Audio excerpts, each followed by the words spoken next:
Welcome to my another blog. আরেকটি blog video নিয়ে আপনাদের কাছে হাজির হয়েছি। আজকে আছি মূলত মানিকগঞ্জের সদরে।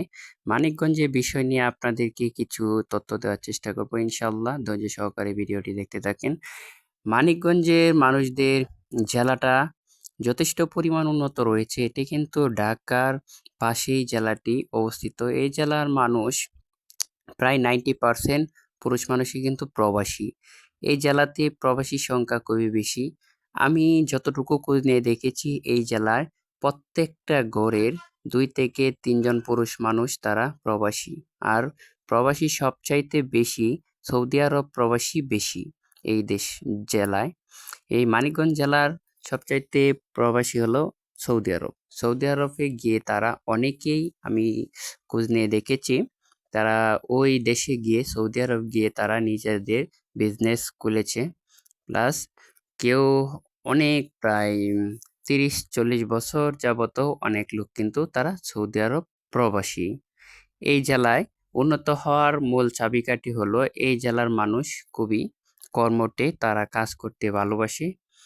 প্লাস তাদের কিন্তু বৈদেশিক রেমিটেন্স গুলো বেশি আসে এই জেলায়। মোটামুটিভাবে আমি আমাদের দেশের পুরো জেলার থেকে যে সবচাইতে বেশি আসে সেটা বলতেছি না, তারপরেও সেই অনুযায়ী অনেক বেশি আসে। কারণ এই জেলার আমি প্রত্যেক ঘরে ঘরেই দেখেছি তারা প্রত্যেক ঘরের মানুষই কিন্তু উম, মানে প্রবাসী।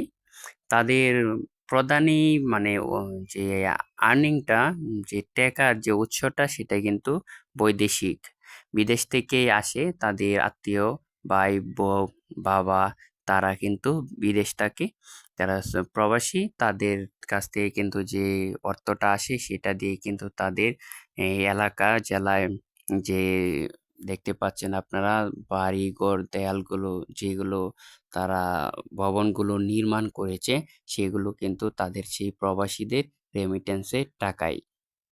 তার পাশাপাশি রয়েছে মানিকগঞ্জের মানুষ যারা রয়েছে তারা কিন্তু সবচাইতে বেশি কৃষিকাজের সাথে সরাসরি সম্পর্ক থাকে।